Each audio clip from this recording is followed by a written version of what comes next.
Welcome, learners, to another deep dive.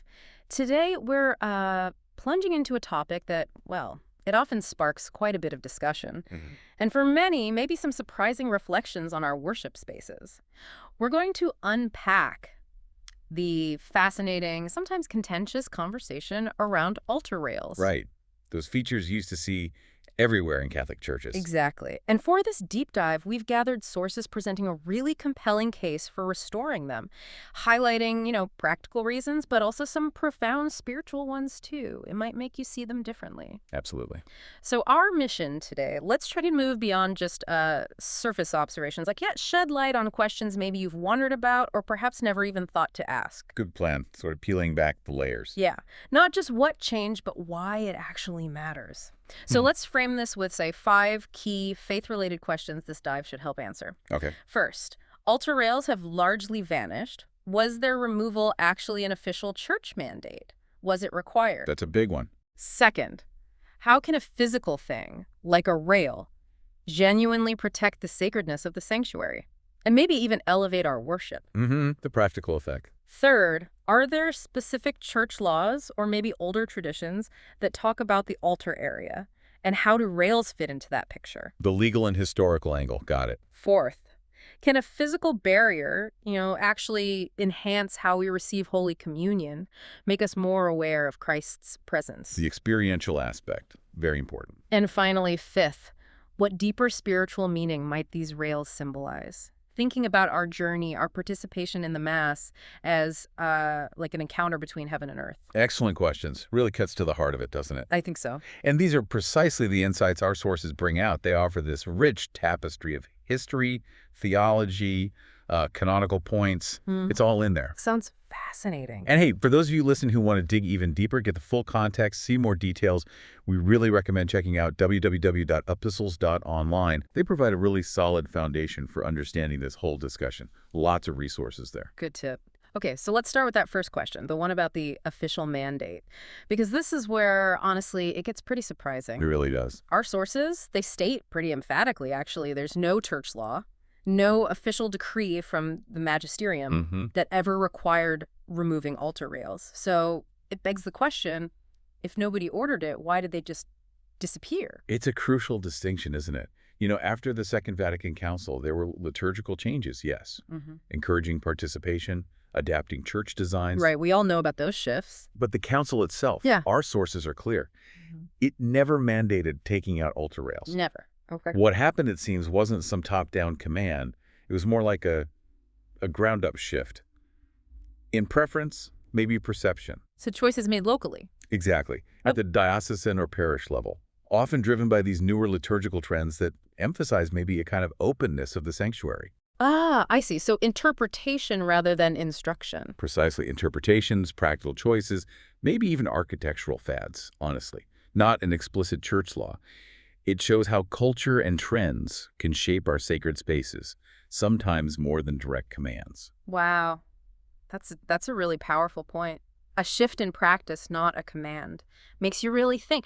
So, okay, if there wasn't a mandate to remove them and they just sort of faded out, what's a primary argument for bringing them back? Our sources keep mentioning their role in safeguarding the sanctuary. Yes, protection. But some might hear barrier and think exclusion. How do the sources counter that? Why is the separation actually seen as good for the faithful? That's a really vital distinction they make. It's framed not as exclusion, but as elevation. Definition. Elevation, how so? Well, the argument is that the rails, physically defined, they delineate that sacred area of the sanctuary.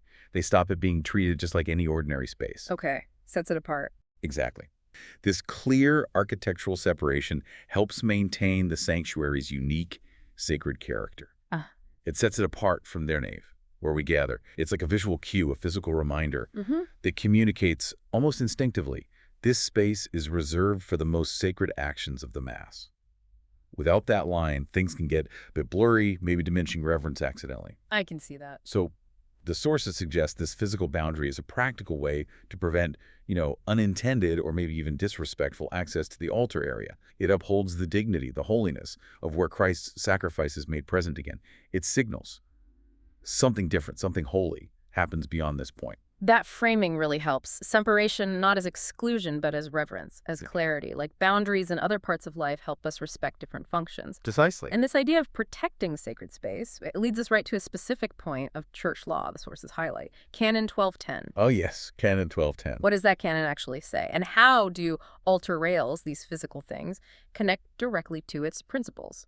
Okay, so Canon 1210 is quite explicit. It says that in a sacred place, only those things are permitted which serve the exercise or promotion of worship, piety, or religion. Only things serving worship, piety, religion. Got it. And it goes further.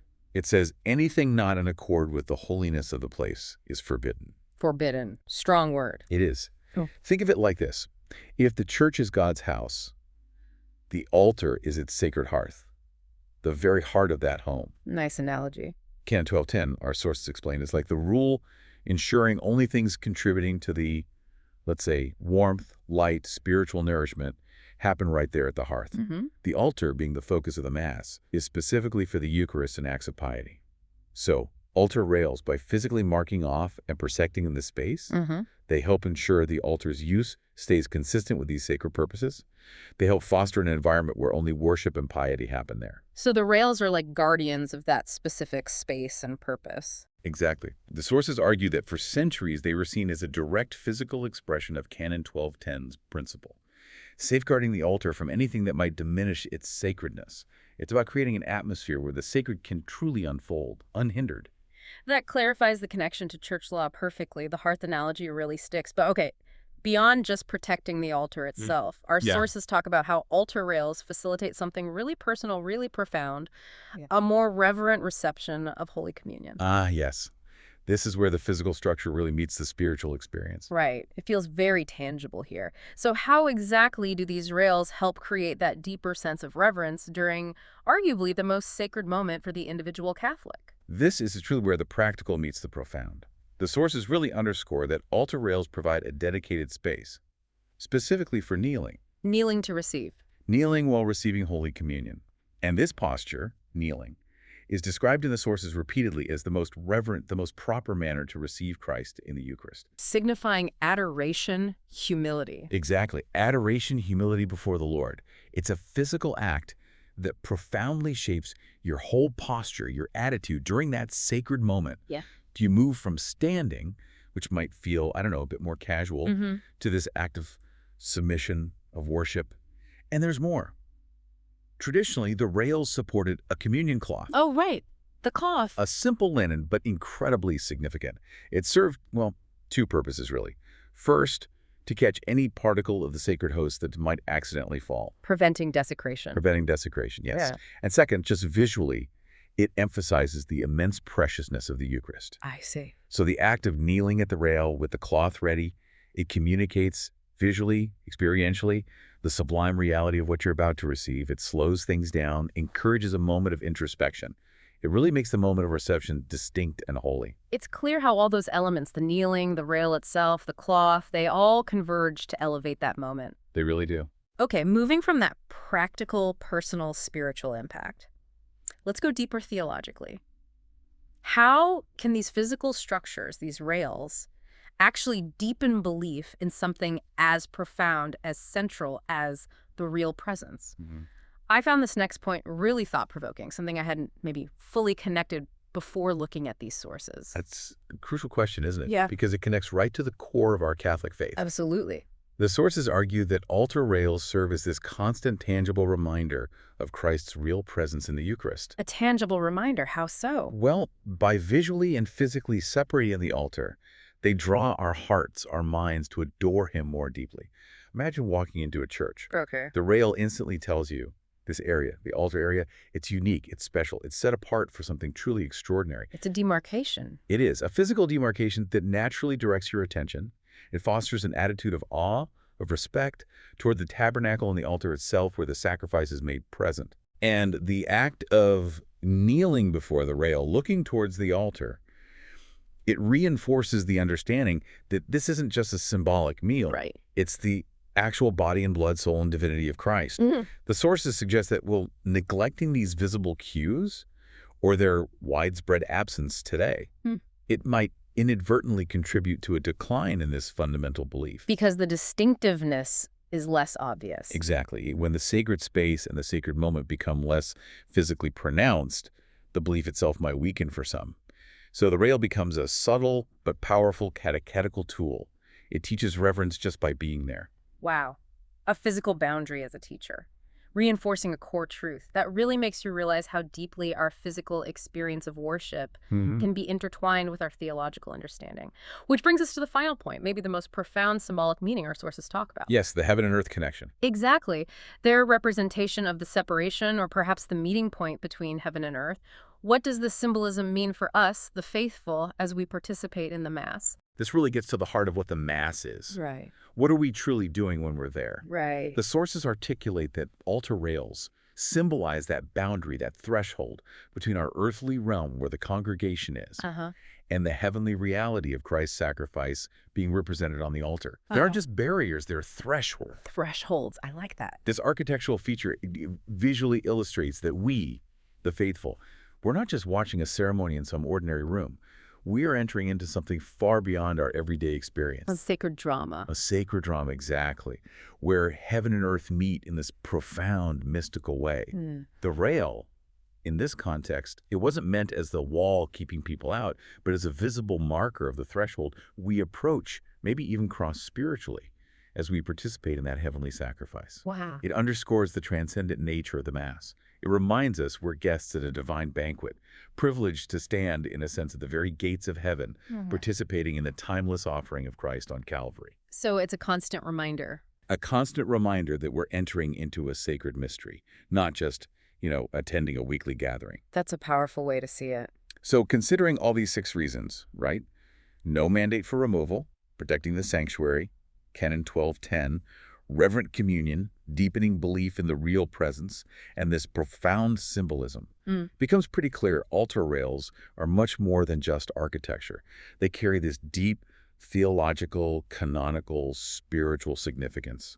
It all speaks to the heart of Catholic worship. It really does tie together. And the sources even suggest, maybe controversially for some, that the absence of rails can sometimes, maybe inadvertently, lead to other kinds of laxity and reverence, the diminished sense of the sacred overall. An interesting point to consider. Looking ahead, full restoration across the whole church, that might seem distant, maybe unlikely in many places right now. Yeah. But the sources offer a powerful thought, something for you, our listener, to really ponder. Regardless of the church architecture around us, we, especially as parents, as guides for the next generation, we have this unique, vital role, teaching our children the profound sacredness of the altar, of the Eucharist. Absolutely fundamental. And maybe there's no better way to instill this understanding than by cultivating a deep sense of reverence in our own lives, certainly, but also in our homes. Perhaps even, as one source suggested, creating a dedicated space for prayer at home, maybe even with a small symbolic rail. In the home. In the home altar, yeah. Allowing children to grow up experiencing that sense of the holy, of a space set apart for worship, faithfully passing on the spirit behind these traditions, the importance of reverence to the next generation. That's a very provocative and practical thought, bringing that sense of the sacred, architecturally almost, into the domestic church. Exactly. A way to live it out. This deep dive into altar rails, it really offers a fresh, sort of multifaceted perspective on a traditional part of our worship. It's a powerful reminder, isn't it, how physical elements in our sacred spaces can genuinely shape our spiritual understanding, our reverence, our whole practice of faith. It kind of asks us to consider if maybe consciously returning to certain forms could help us retrieve a deeper appreciation for the sacred mysteries we celebrate. Well said. And for those listening who do want to delve further into these kinds of discussions, especially as we all navigate the, let's face it, complexities of our faith today, we really want to highlight epistles.online again. Yes, definitely. It's such a valuable resource for Catholics who are looking for that balanced perspective. Yeah.